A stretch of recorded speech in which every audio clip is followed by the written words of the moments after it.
Welcome back to the intriguing world of Paranormal M, where mysteries unfold. Subscribe and turn on notifications, and if you can, hit that like button. It'll help me out a lot. And join us on our journey into the unexplained. Prepare for a thought-provoking ride with our latest mind-bending tales. My childhood home was haunted. While nothing ever really happened in this house, we always sensed weird presences. I was also ages 5 to 9 or something like that during that time. But I never had a wild imagination. I really don't know what brought up these memories.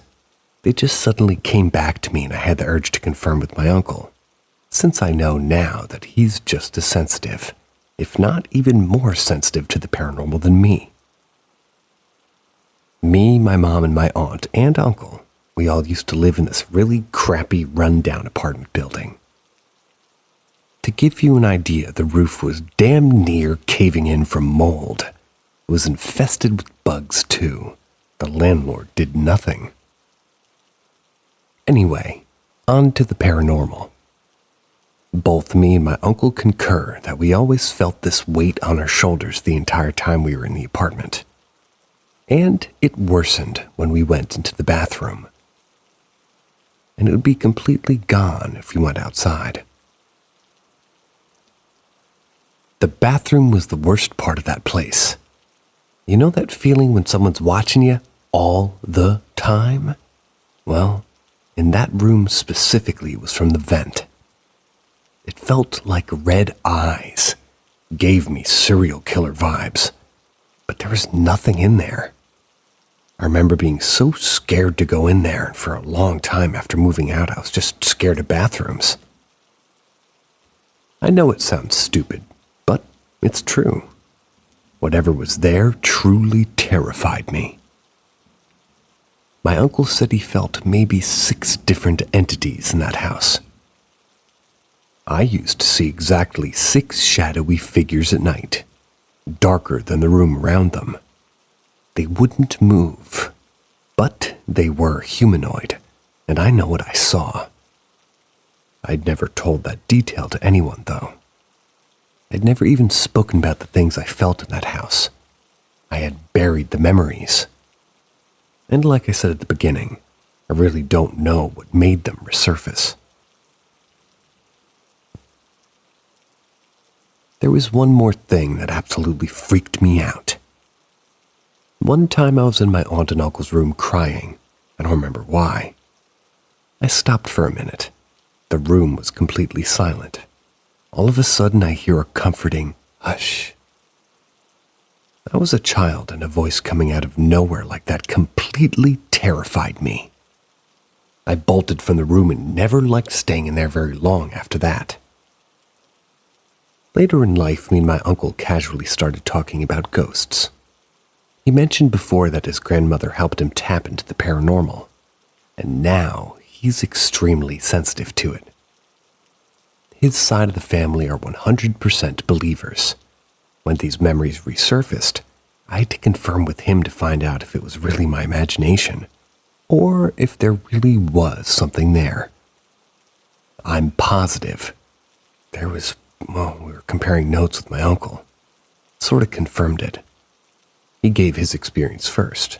It matched mine pretty much to a T. I almost want to go back there and see if all this still holds true.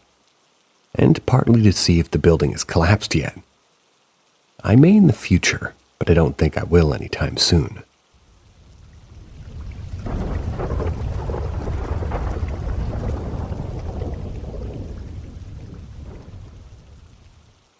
An unexpected experience.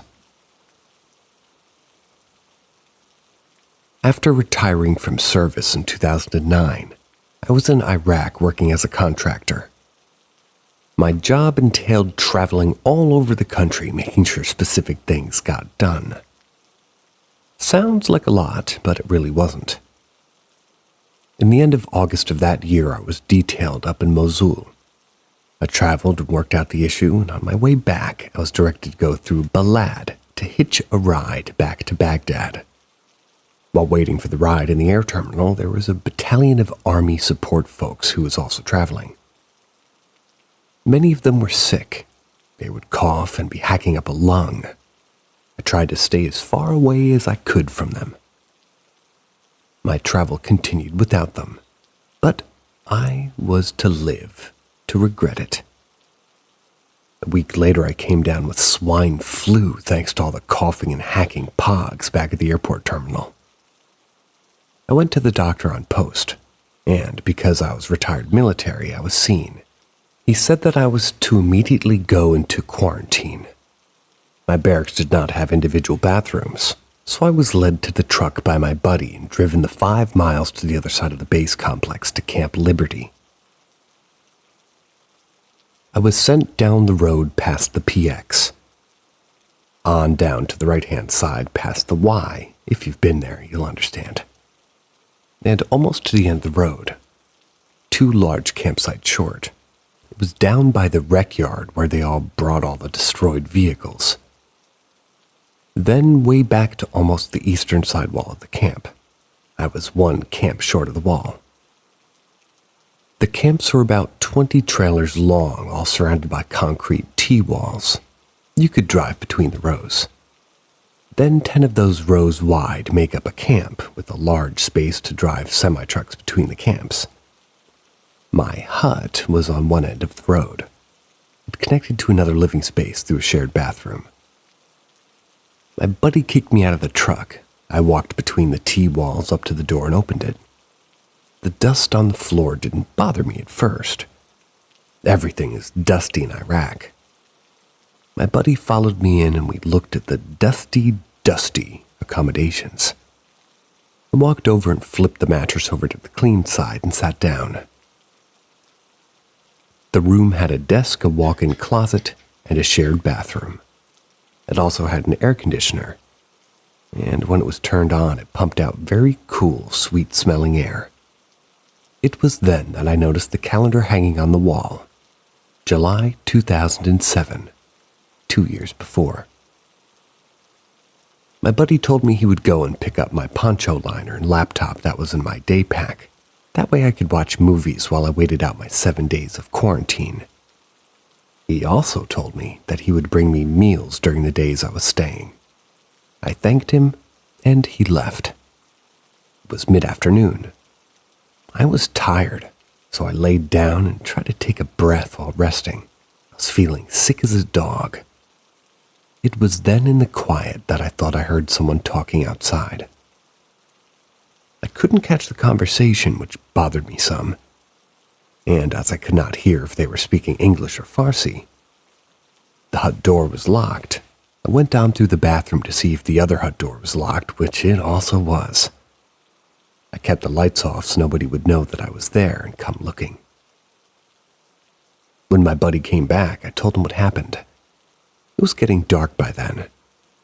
He had brought my laptop, a poncho liner, and in an afterthought he included a nice Tonto knife I traveled with as I was not supposed to have a firearm for some reason. He left. I curled up in my poncho liner and was soon fast asleep. I woke later that night sleeping on my side facing the wall. It had grown quite dark in the room. Still facing the wall, I could hear voices speaking quite softly, but distinctly. You ask him. No, you ask him. At this point, I was wide awake and staring at the wall. Did I forget to lock the door? Who is in here with me? Something kicked the bed frame and I thought somebody was trying to figure out why I was sleeping in their room. So I rolled over and I looked around. No one was in the room. I got up and checked the doors and under the bed, and you could say that I was somewhat shaken by the encounter so far. After everything was checked, including the closet, yeah, I'm a big scaredy cat, retired Green Beret. I turned on the closet light but closed the door almost. I was in the shadows in the room, and the room was just light so I could see. If someone was messing with me, I was not gonna take it. I was sick and feeling pretty crappy. This time I wrapped up the poncho liner facing the room. Things got quiet after a while, so I drifted off to sleep. I was again awoken about an hour later by those same voices asking the same thing, only this time a voice stated clearly, "I'll ask him." It was at this time that I was laying on my back and something climbed up on the bed and sat on my feet like you would during a sit-up event. Needless to say, I was wide awake, and they had my full attention. With a sharp intake of breath, what or whomever was sitting on my feet jumped off. I sat up and there was no one in the room that I could see. The smell in the room, which was cool, dusty, turned into a sharp, burned smell. Thought it was coming from the air conditioner. Got up to check. While my back was turned, I heard the voice say, distinctly again, "Ask him." I told them in my best SGM voice, "Stand easy, and I'd be with them in a minute." I walked to the door, went outside, leaving the door open. It was early morning, about 0400 hours. The sun was just starting to light up the sky. Sat down on the steps and waited for my buddy. At 0600 he showed up and looked at me strangely, asking why I was out on the steps as he handed me my breakfast.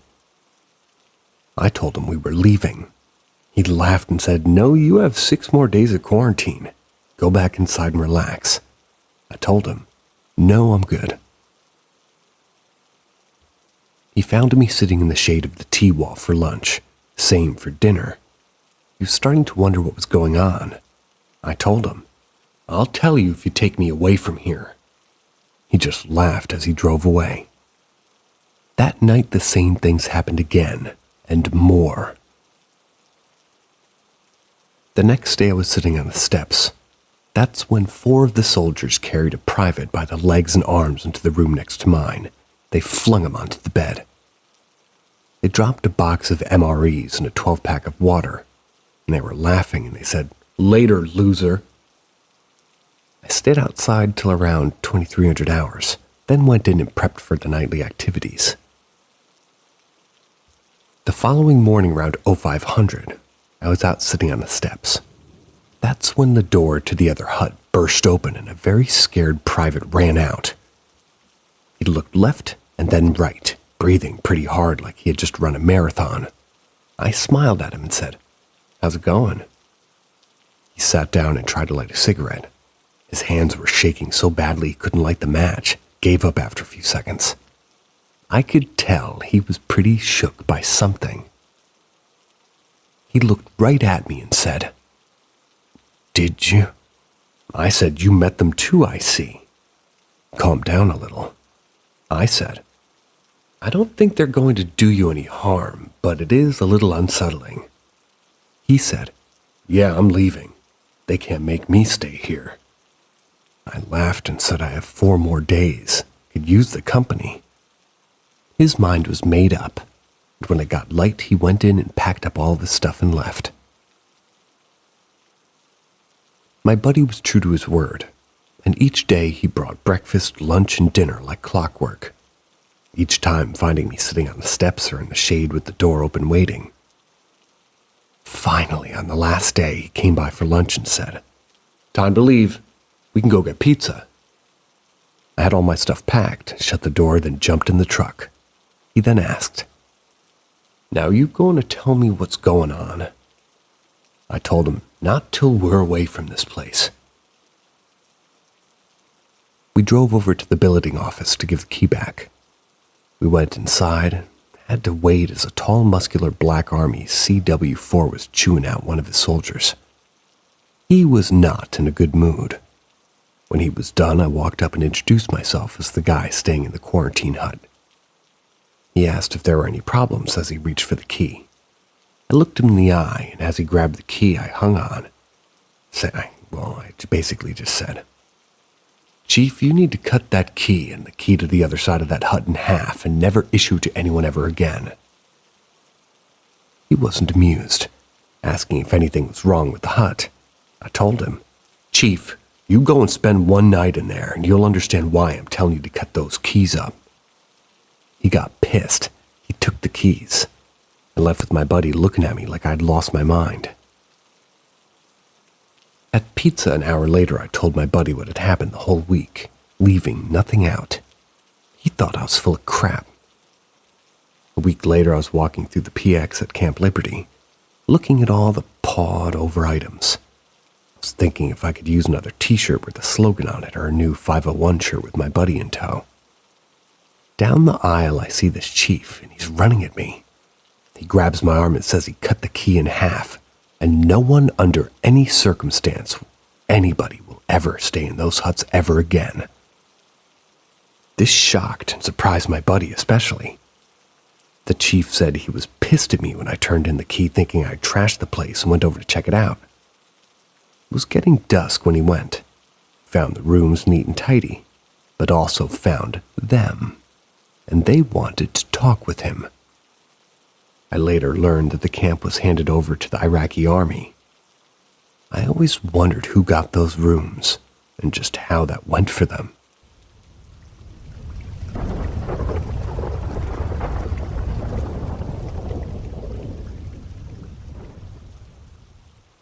House on Cassia Street. When I was a young boy, it was a treat to go to Grandpa's house.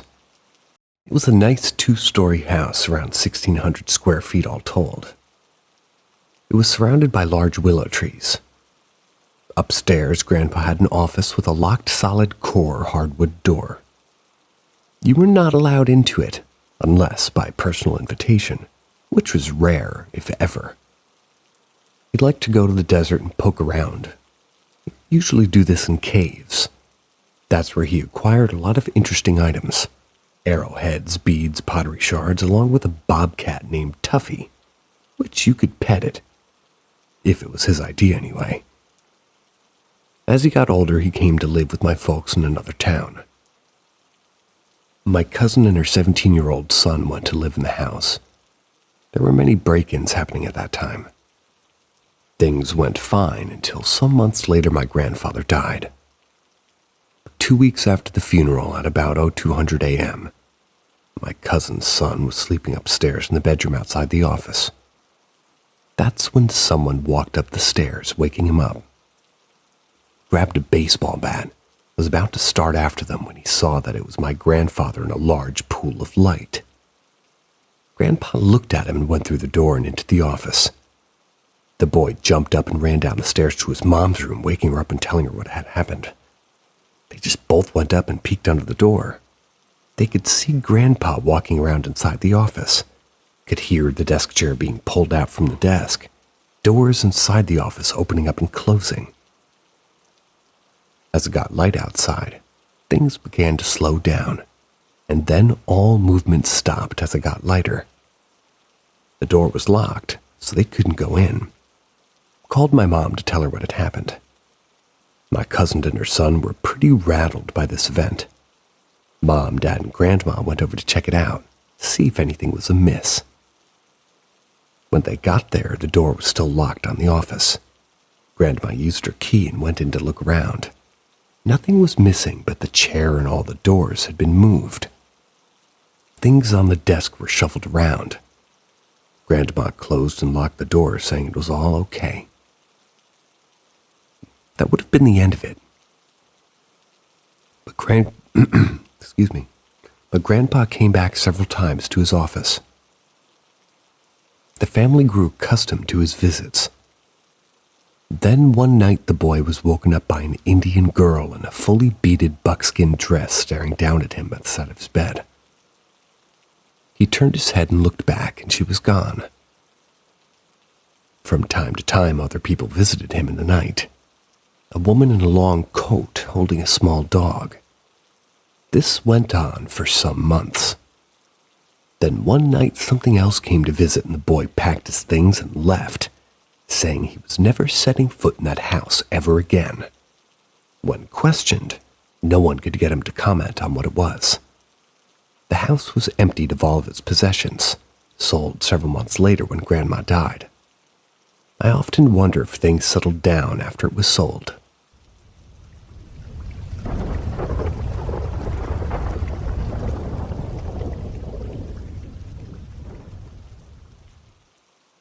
Coal Mine Ghost Story. I just remembered this incident. When I was just starting at the Emery in the Consol coal mine, I was a red hat. Being one of those could not be left alone or put in the mine by himself. To get the coal out of the seam, they dug 5 tunnels into the coal seam and labeled them 1 through 5. Tunnels 1 and 2 brought in clean air from outside and across the quote-unquote face where they were using the continuous miner to cut the coal seam into little chunks. Picture a crab with a horizontal cylinder on the front with spikes that tore up the coal when it spun and rolled around. Tunnels 4 and 5 took the bad air from the face to back outside the mine. The middle tunnel, number 3, that was neutral air. It held the belt line that dumped the coal from the shuttle car onto the belt till, at least till it hit a corner where the coal was dumped onto another belt till. It was eventually dumped outside in a large pile. Between the tunnels, they cut cross-cut tunnels into each of the tunnels, then closed off the cross-cut surrounding tunnel 3. That way the air would move down and around.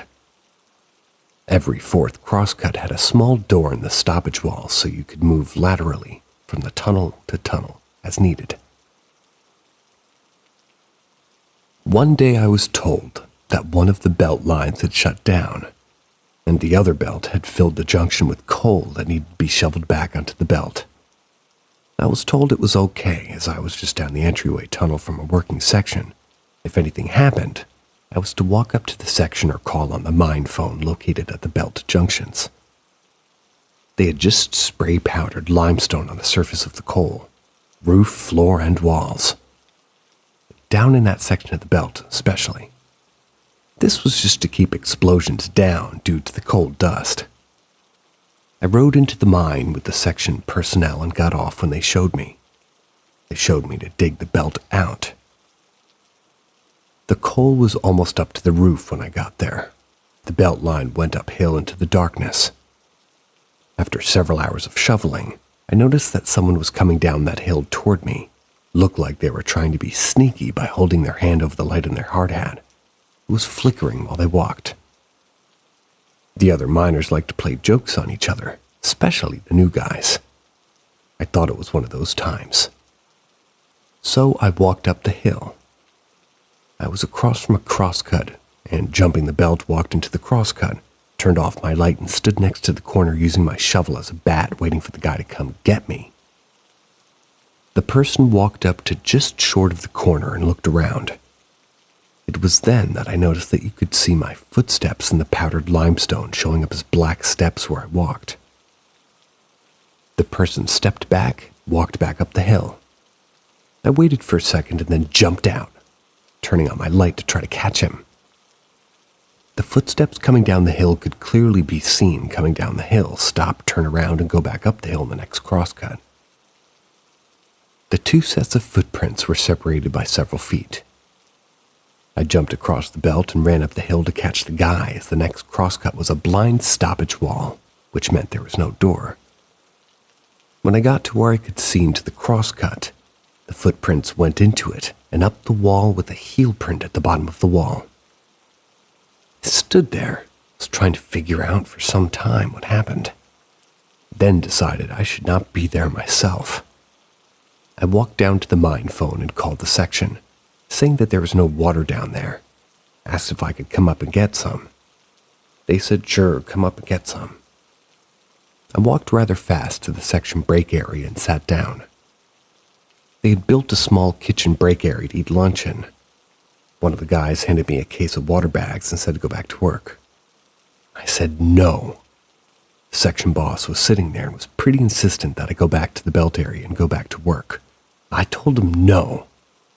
He called the shift boss. They said that I was to be fired and to keep me there.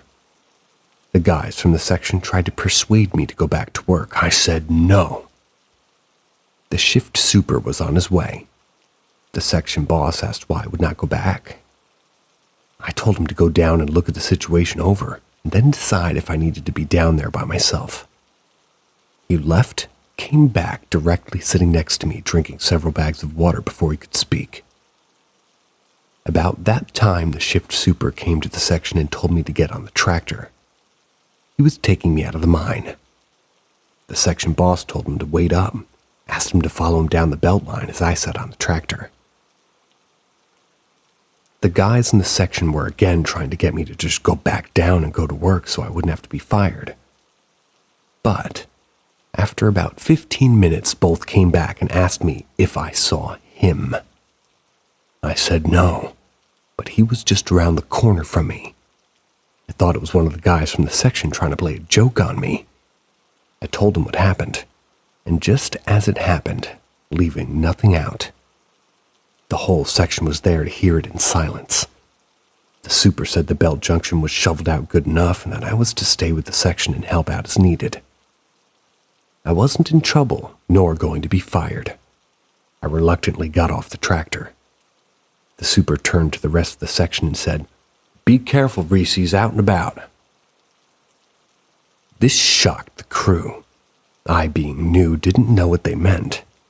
After the super left the section, boss said to help tend cables of continuous miners so the miner wouldn't run over them for the rest of the shift. Pretty easy work.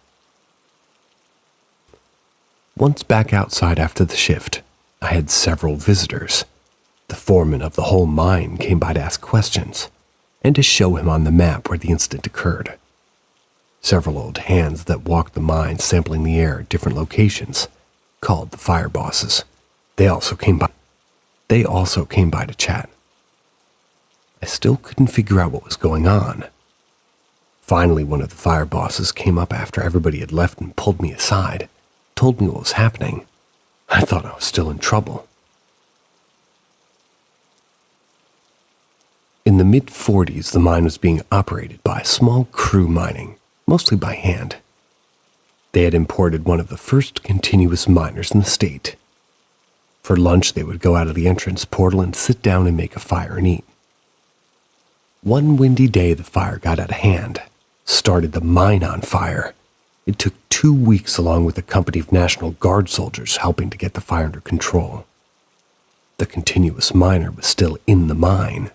They were going to blow up the entry portal to seal the air from getting into the mine and extinguish the fire. Al Reese and another guy volunteered to go into the mine and hook chains to the equipment so they could pull it out of the mine and not lose thousands of dollars when they collapsed the tunnel. The two went into the mine, hooked up the chains. The folks at the portal pulled out the equipment to find other volunteers sitting on the miner dead. Oxygen that had burned off down in the mine, black damp gas. Al's body was never recovered. From time to time, he shows up mostly down by the old works. He wears leather logging boots instead of the steel-toe rubber boots issued at the miners at the time. He uses a carbide light on his hard hat that flickers instead of the battery-equipped one miners use nowadays.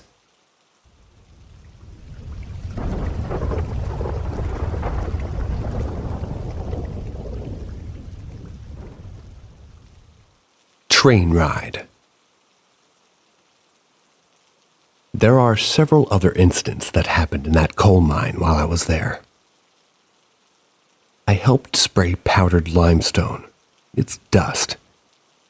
And I would do this several times working with a guy from West Virginia who's very experienced in dusting. One day after the Reese incident, he confided in me his own experience. The coal seams back in West Virginia are only about 60 inches tall. The mine had a rail system to take the miners in and out, and a separate train to take the coal out. He was scheduled to dust a particular section just off the main line. So, the train stopped. He got off. Everybody waved to him as the train left. He went through the man door to start working in the section. He worked all day in the closed, loud section. When it was time to go home at the end of the shift, he went out the man door to find the train waiting for him, which was unusual. Most times he had to wait for the train to show up. When he got onto the train car, everybody in there moved out of the way and no one would sit by him or even talk to him. They would just smile at him. Miners usually played jokes on each other. so this was pretty normal to him. He got off the train just shy of the main entry portal and went into the mine office to report what he had done for the day. Everyone stared at him and wanted to know how he was there. He explained that he rode the train out just like every other day. They called him a liar who was going to fire him.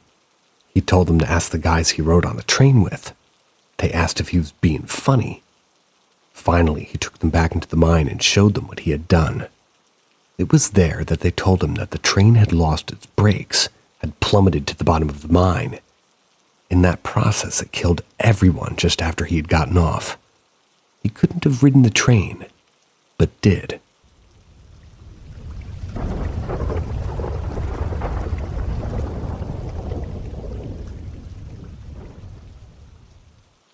Ask Reddit. Have seen many unexplained things over the years, and especially felt them. But this one has never left my brain. When I was around 6 years old, I had my first paranormal experience. I have 4 siblings, but at this moment it was just me and my brother, who we'll call Aaron. Aaron had a girlfriend at the time who he'd been with for around 3 or 4 years. She was a major part of my childhood up until I was like 10 years old. We'll call her Star. So Aaron and Star were going to hang out and stayed over at her house. My mom was busy with other things involving my other 2 brothers, so she asked if they would take care of me for the night. I was a very quiet and well-behaved kid, so this wasn't a tough question. Plus, I adored Star, and spending time with her and my brother was one of my favorite things to do. So this way, Aaron and Star wind up agreeing. They're both around 18 or 19 at this point. We all set off to her house. Her house, found out later, was built on Native American ground, but we're talking like battleground. Her house was rather spacious with a biggish backyard too. I hated her backyard. Even when I was younger, like 3 to 4, I didn't like going back there. Felt very wrong. I wouldn't go any further than the garden lining the side of the house. She always would like, "Oh, it's okay. There's nothing back here." But I'd always refuse, and quite aggressively too. But her backyard was the least of my problems. When we got to her house, everything was great. We'd been sleeping in her living room, which has 3 separate couches in the shape of a box without a top. I was super stoked to have a cool sleepover with Star and Aaron, so it was super fun throughout the day. I played with her hamster, her keyboard, and her piano thing. I'd mess around with her old Barbies. So when night came, it was no problem to me, as I was pretty tuckered out. But we all crawled on our couches and just passed out. That's when the fun really started. I didn't normally have nightmares. As far as I can remember, I only remember one before this period of time. But this one shook me then, gives me the chills now. It was one of those dreams where you kind of pop up in the middle of nothingness. Like the everywhere is white and there's no sense of direction. But directly in front of me was a woman, standing what seemed like 300 feet tall. She was wearing blue shorts, like the kind that elderly women wear. She had a white top, no shoes, and her face screamed hatred. She was much taller and bigger than me, let alone scared me. It got much worse, though, when she started screaming at me. It was incoherent words, but it was so loud it felt like it shook all of my insides. I remember curling into a ball, covering my ears with all my might, before feeling something warm trickling out of them. She made my ears bleed. I woke up after that. I was mortified. I was feeling every type of fear. But it intensified when I felt my ears because I could still hear them ringing. I felt a bit of blood. Not as much as in the dream, but enough to be noticeable. I was sobbing and crawled my way over to my brother, who gladly took me into his arms even whilst half asleep. He talked softly and rubbed my back until I fell asleep again. When I woke up the next morning, everybody was getting ready to have breakfast. All was normal. Aaron mentioned that he was worried about me. It was because of how he was, or rather how I was sobbing. I was begging to sleep next to him. So he hugged me and told me it was okay. Let me climb into a chair. I was all settled in my chair and I hear a eeeeee coming from right next to me. The chair had moved and there was this woman. She was standing there next to me, staring at me. She wasn't tall this time, but she was tall enough. I was petrified. I went instantly pale and felt sick. Star even asked me if I was all right. Nobody else noticed the chair, or even could see this person I was looking at. Star looked pretty concerned for me, so I remember being like, I need to pee, to get away from this lady. This is the part that continues to rot my brain. I remember walking to the bathroom extremely nauseous. I was so terrified, I was worried I was going to piss myself. I walk into the bathroom, which is a straight shot to the wall. The shower was a stand-up in the corner, and the toilet in the other. And there she was, contorted unnaturally against the wall. It was some fucking crooked shit, man. She was the length of the wall and more. The thing where you see it in horror movies, it's like where the entire wall upwards and even the ceiling just bent. She had these long-ass arms that touched the ground, and she just smiled at me. It was this wicked, horrific smile. To this day, Erin, Star, and her parents had never seen me act so hysterically. I burst into tears, I was screaming, I was crying.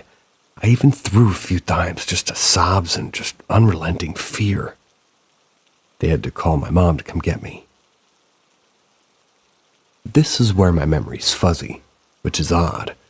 I remember my brother calling my mom and being like, Mom, you need to come get her. She won't stop crying. She's sick. She's hysterical. Something's wrong. And then everything is very fuzzy. I remember getting into my mother's car and her consoling me and helping me to stop cry. But that's it. Nothing between the time of the call until I got home. It was like everything stopped.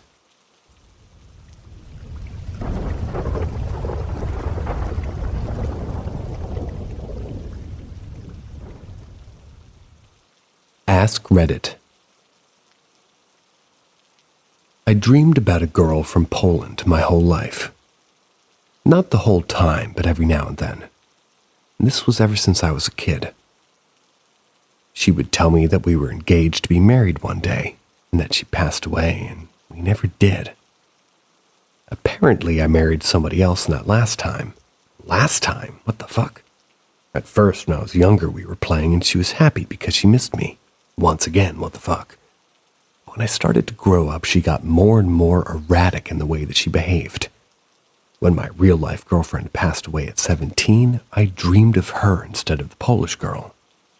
And this might have given her the final straw.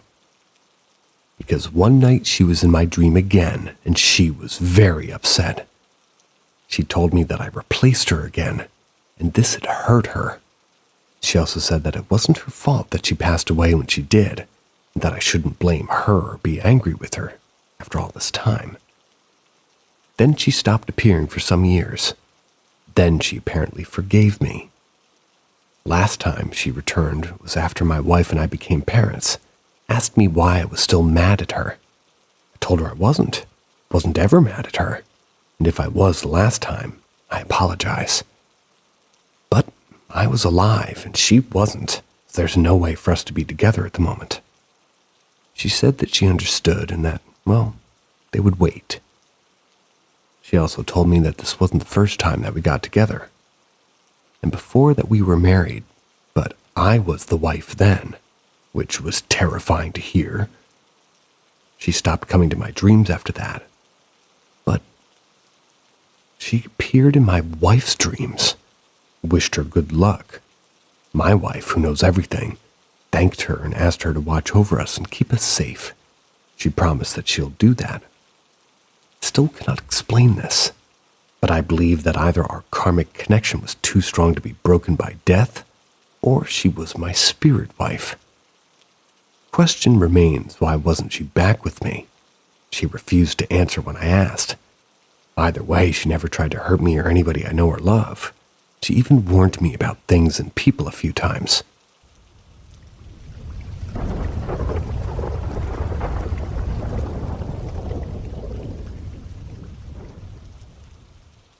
Ask Reddit. I was spending the night at my dad's when I was like 21. I shut the bedroom door, which meant lifting it a little bit and pushing it to close it tight. Then I lay down. Immediately, I couldn't move. I started hearing this noise that made me think of a chopper. I could also hear talking, but not words. Just the sound of people talking. It got louder and louder, and I was so scared, but I couldn't move. Then it stopped, and I heard the front door open. I heard footsteps and the sound of something being dragged down the hall. Made me think of a garbage bag.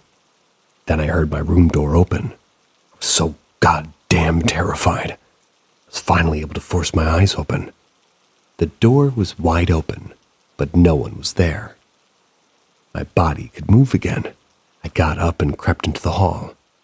My dad lived up north and away from the city, so it's a very dark place. Couldn't see anyone and I didn't hear anything. I walked to the living room and went to a lamp. This lamp was the kind that turned on by turning a knob and slowly came up to full brightness. But when I turned it on, it kept getting brighter and brighter and brighter. It got so bright it covered my eyes and turned my head. When I opened my eyes again, I was back in bed and my bedroom door was wide open. I know people will say sleep paralysis a nightmare, and I can't argue with that. But in 40 years, I've never ever had another experience like it. I have insomnia, always have, and this started as soon as I laid down. But I don't know, I don't really believe aliens come here either, but I'll tell you this. My dad still lives there 20 years later, and I've stayed in a hotel every time I've visited ever since. That's how frightening it was, whatever it was.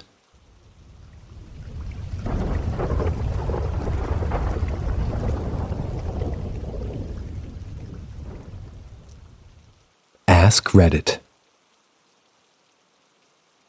My grandma's house was creepy. You would hear footsteps downstairs while no one was down there. You would see black shadow figures out of the corner of your eye, but when you would look, you would see nothing. She had this curtain hanging up to separate the two rooms. I saw a shadow walk across that curtain. When I was 16 or 17, this was 8 or 9 years ago, I was playing hide and seek with my little brother who was 4.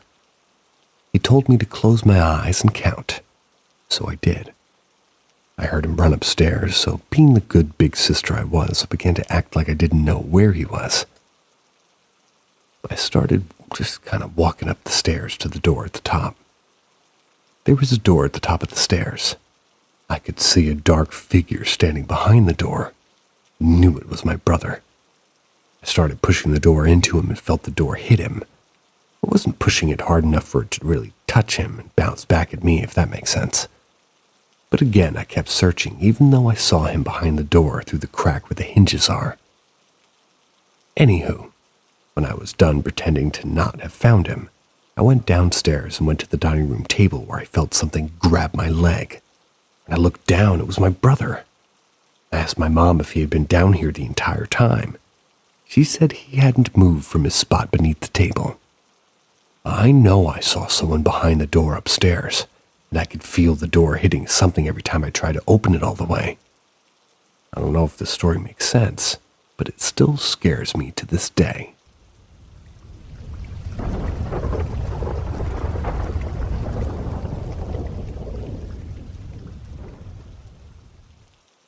Ask Reddit. I was at my daughter's house. She and her husband were given his deceased uncle's house.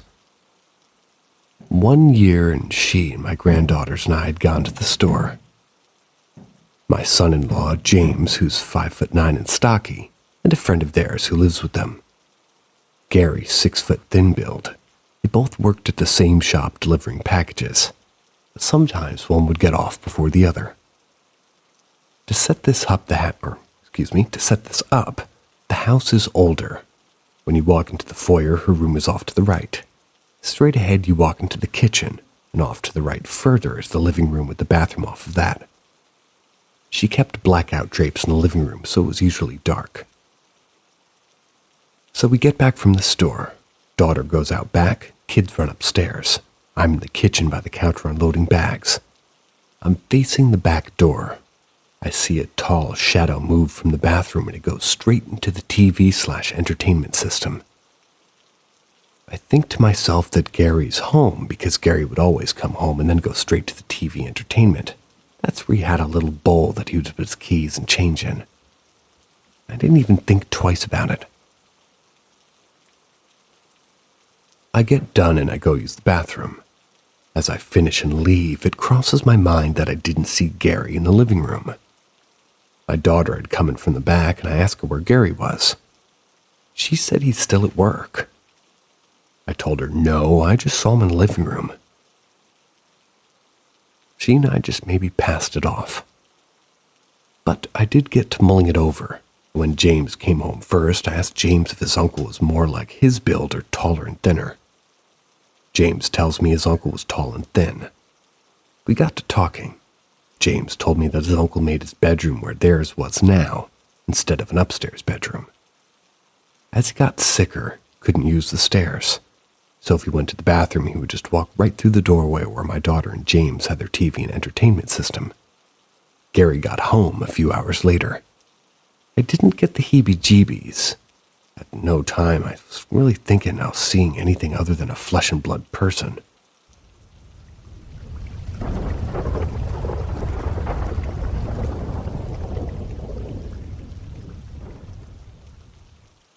We experienced something evil.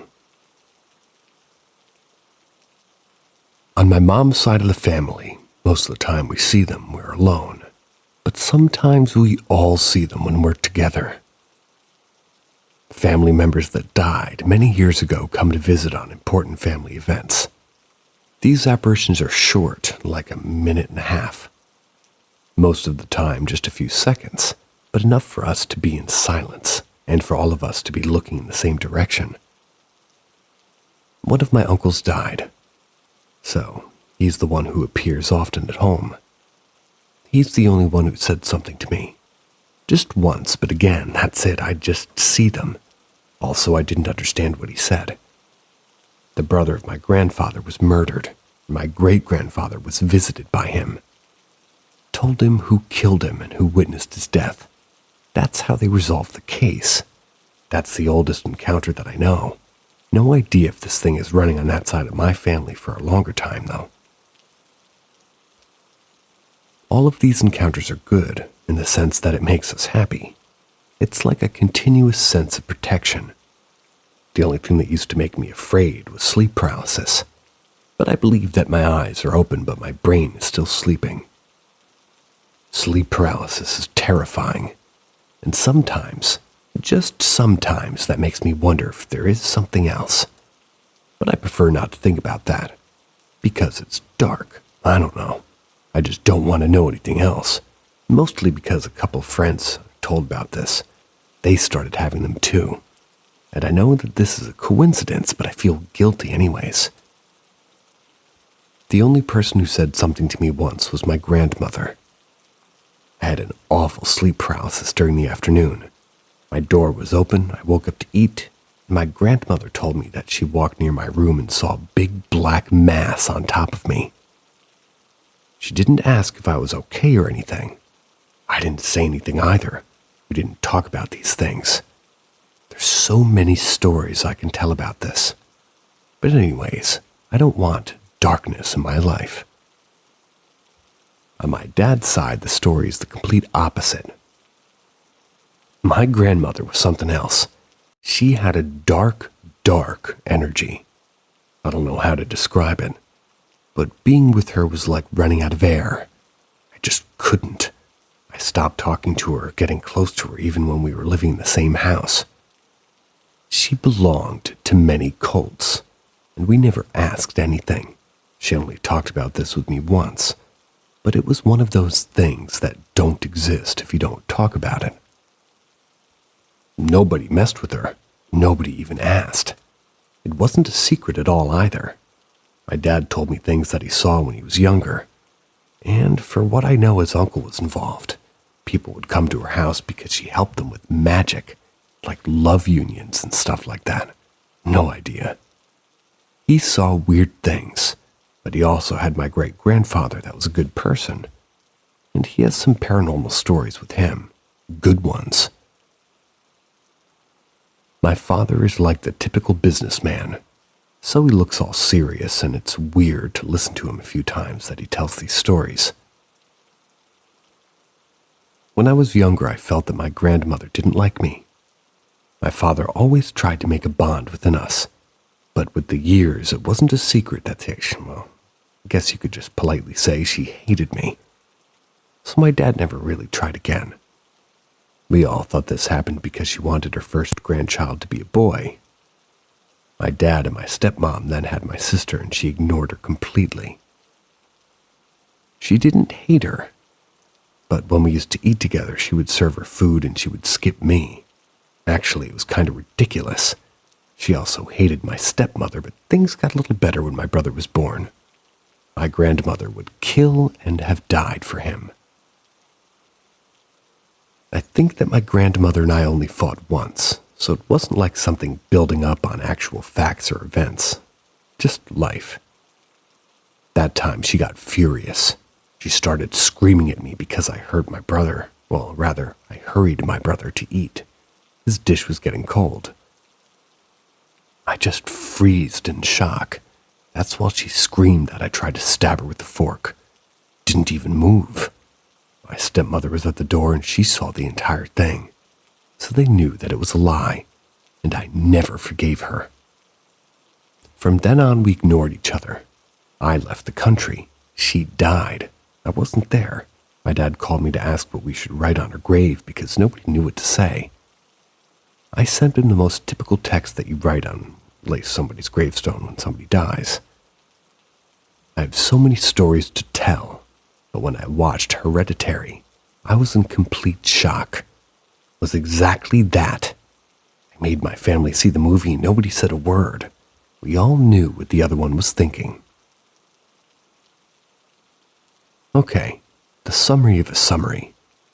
Recently, we all got together for my bachelor party. My family, stepmother and sister, and my friends. My friends knew all the stories about my grandmother because I had my awareness of my family is not normal thing. That's when I met them and I started talking about all this. My family traveled to my wedding. We were all together for the first time in years. They stayed at my place. I don't remember why we talked about my grandmother during the bachelor party, but my sister started telling stories about her funeral that were so funny. I was crying, laughing. We all have a dark sense of humor, but we spent at least an hour laughing hard. They told things that I didn't know. I came back home still laughing. Couldn't finish my phrases when I tried to tell my husband about what happened. That night I went to bed and everything changed. I started feeling the most horrible sense of fear. I have never been completely terrified. I had to turn the light on and I started to hear voices in the room. I saw a light on the wall and I woke up to my husband because I was panicking. In that moment, 4 a.m, my dad knocked on the door. I went outside. He asked me very angrily, "What the fuck happened?" He took me to see his wife. She was very sick and pale, almost blue. And we almost didn't drink. She was having all the signs of a heart attack. She's a nurse, so she was able to verbalize all of her symptoms. She said that this should stop soon, so we trust her. But I made calls to check the hospital, check her without insurance. She was fully awake, but her blood pressure was getting worse. My dad has one of those machines that you put on your arm, and in that moment I knew that waiting was going to be neglectful, so we decided to go to the hospital. My dad went to the bathroom and I went alone, and my stepmother looked at me and said, What door did we open? I just stared at her. We didn't say anything else. My dad came back angry at me, asking why I followed him to the bathroom and why I was talking to him through the door. He screamed, "What?" And my stepmother and I told him that I didn't follow him. My father said that he heard my voice saying his name over and over through the wall. All happened in less than 5 minutes. I just told him that it was my grandmother. He looked at me in silence. He didn't say anything. We didn't tell him anything else. We just left the house. My brother didn't know anything, but he was fully awake because for some reason he couldn't sleep that night. We went to the hospital and we waited until 2 or 3 p.m. This way only my sister had some sleep. When we came back, my stepmother said that at least my sister had a normal night. And in that moment, my dog, the nicest dog, jumped and bit my sister's face. From that night, my dog never stopped biting, and he constantly cries. No idea what to do with that. But me and my husband are constantly trying to make him safe. We pay attention to him all day. So we all went to sleep. I was going to get married the next day. When I woke up, my cousin on the mom's side called to tell me that she had a weird dream about my grandmother. She didn't know what happened after the bachelor party, by the way. She told me that she saw her all dressed in black. She was uncomfortable but not afraid because she saw her back. She was leaving. Then I told her what happened. She said that we should never talk about this ever again. Even now that I'm writing, I feel that I'm doing something wrong. When I think about this in my mind, I ask my grandmother for forgiveness because I wasn't good to her, because I wrote about her, because we laughed. I truly learned my lesson. My stepmother's doing better now. And now I can finish this whole thing just saying that my entire life I felt only love and care for those who died. And now I'm 35 years old and this happened. I don't want to believe that this is real. In the back of my mind, I feel that I knew the light, the love, and now I had a glimpse of something deeply, deeply wrong and terrifying. I've never experienced this level of fear, and it happens every time I think about this. Nobody in my mom's side is like religious, and nobody practices witchcraft or anything like that, or even rituals or anything. I did an altar with candles for my father-in-law, and something did happen, but it was nice. My husband just came and asked me why I'm acting so weird while writing. I told him. He said that I shouldn't post it, that I should talk about this with my psychologist because it gives me anxiety. I'm a PhD student, so my fuel is anxiety. Also, I made this account because I used the other one to write about work. I already talked to my psychologist. She understood it because she's also from Latin America. She said that her dad visited her when he died. I should accept this because it's our culture, our traditions, part of who we are. I agree, of course.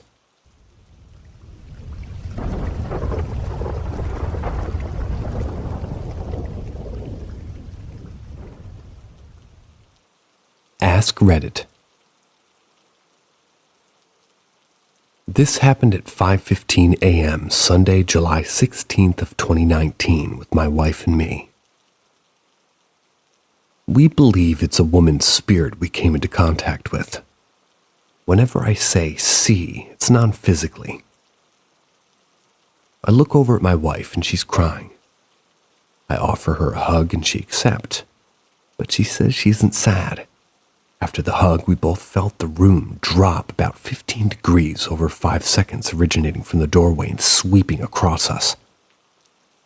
At this point, we realize it's a spirit.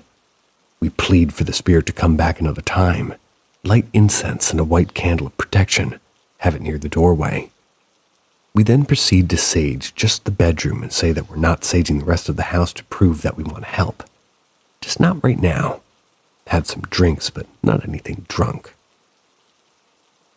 My wife and I talk about imaging that we were feeling and receiving.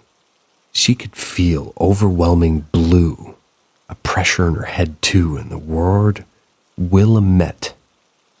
My wife doesn't know Portland water features. I see rippling water. My wife can only see a silhouette of a woman. I got the whole picture of her still burned into my head today. We both keep looking at the doorway, and I mention how I can feel her pacing from just outside the doorway all the way to the edge of the bed right next to the candle. Because she could make it past the candle and the sage, we understood she didn't mean us harm. We went into the front room and used the Ouija board. We asked her if she was here. The planchette moved to yes. I have to admit before this I've always been a little skeptical, so I nudged the planchette to see if it was my wife. Just gave my soft push so my wife wasn't moving too. Wife also admits to testing it if it was me after everything. Then we asked her, "What's your name?" The planchette stopped between the G and H center board. Then we asked if she wanted to communicate. She said no. We said goodbye and went to the bedroom. We understood she wasn't there for her. So we were reassessing in the bedroom what we were seeing and feeling. We both could see a middle school boy. At this point, my wife is able to see the woman more than just a silhouette. I think my wife needed the spirit to see that she was safe. This boy put off a social punk exterior but a loving interior.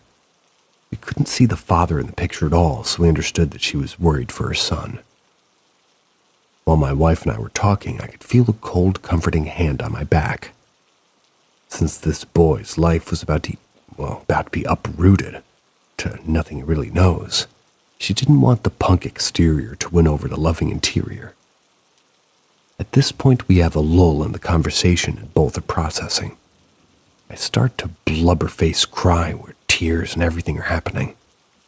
I hardly ever cry as I'm slightly self-emotionally disconnected. Sadness is the hardest for me to show. Think emotionally strong pillar in the relationship. My wife holds my hand and starts speaking to the spirit, saying how her son will be just fine and how he has way more love in him than punk, and that it will always shine through. While my wife is speaking, I no longer am crying. I say in a fully normal tone of voice, "She's gone."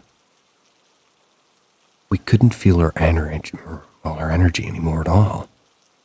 We believed that she moved on. I looked at the clock and it was rounding 6 a.m. We believed from everything that this spirit attached to me when I crossed the Willamette over the Selwood Bridge. After crossing the bridge, I noticed I was getting testy in response to things, but wasn't necessarily upset by them. I'm an oblivious person, so I think it took my wife, even lived in a haunted house, pointing it out for me to connect to the spirit.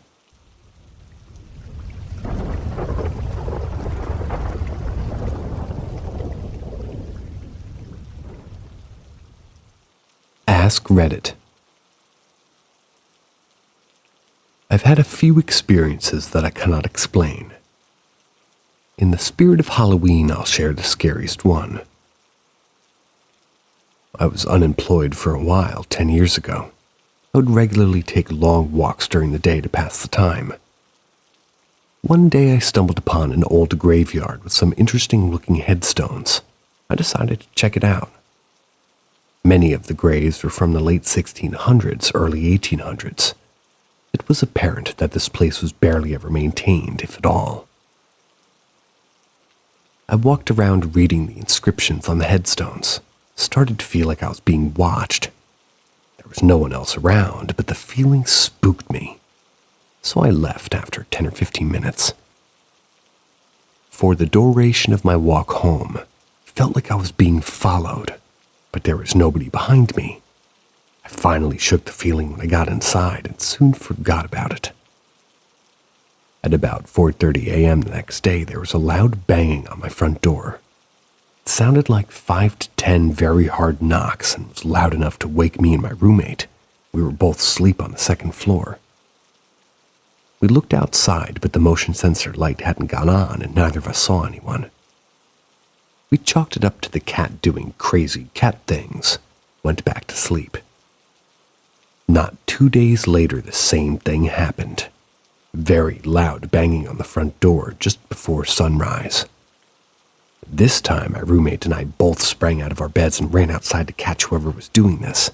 But there was no one in the yard, no one on the street, no cars driving anywhere nearby, nothing. The cat was spooked and hiding, so I knew it wasn't him this time. We were all frazzled. I couldn't fall back to sleep for hours. It dawned on me that the feeling I had after visiting the graveyard wasn't all in my head, and this possibility really freaked me out. Luckily, the knocker stopped visiting our house after that second time, and I never went to that graveyard again. I'll always wonder what the hell that was all about.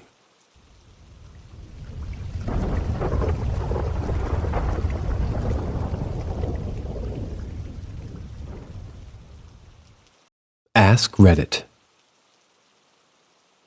I used to live right next to a lake in New Zealand, which to us Maori people is very, very sacred.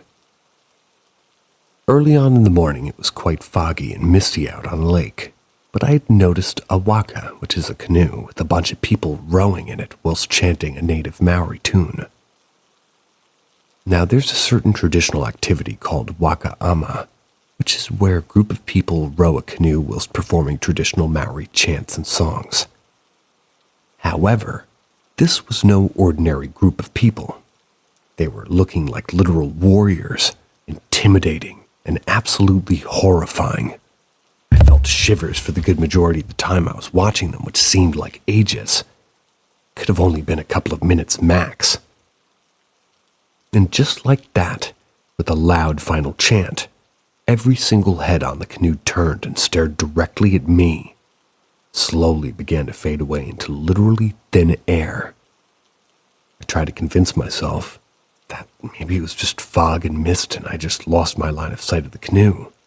But the thing is, it looked like a hologram slowly fading out of the top of the water. The next day, the Christchurch earthquake took place, which toppled the city. Later, I found out that a similar occurrence had happened right before Mount Tarawera erupted. People had claimed to have seen Maori war beasts with human bodies and canine heads rowing canoes across the lake chanting. The next day, Mount Tarawera erupted, destroying one of the wonders of the world at the time, pink and white terraces, as well as destroying many villages and killing a lot of people. Some say that seeing this occurrence is actually a warning sign for tragedy to follow. Scariest thing I've ever witnessed with my own eyes.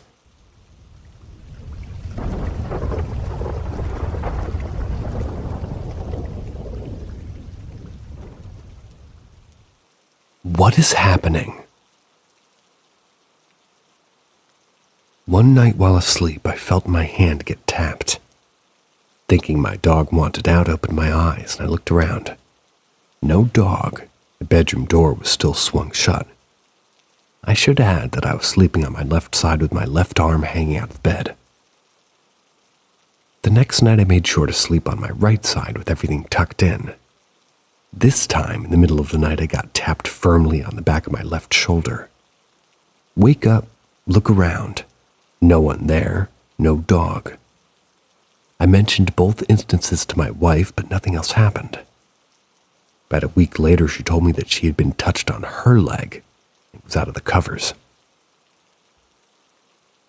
Christmas Eve, I'm taking a nap.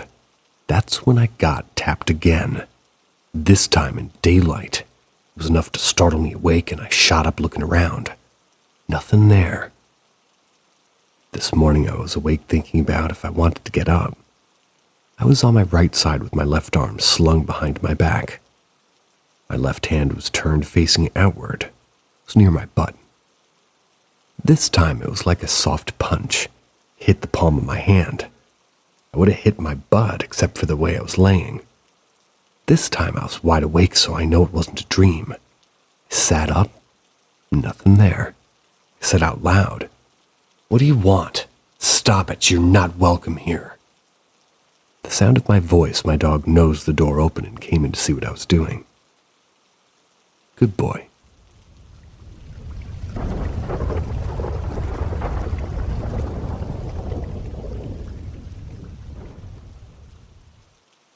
Strange targeted attacks. I live in a house that was built over 125 years ago.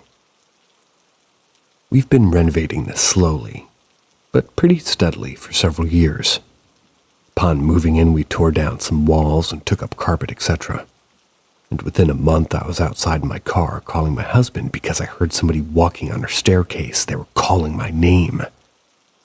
I'd grabbed my infant phone, snagged the keys and a knife in the kitchen, and I was out the door. We've heard organ music, which the previous owner used to play in church. We've heard heavy booted footsteps on our attic steps. More walking on the staircase. All of the kids have seen shadows and have heard someone walking at night while everyone is asleep. I get it. Houses have history.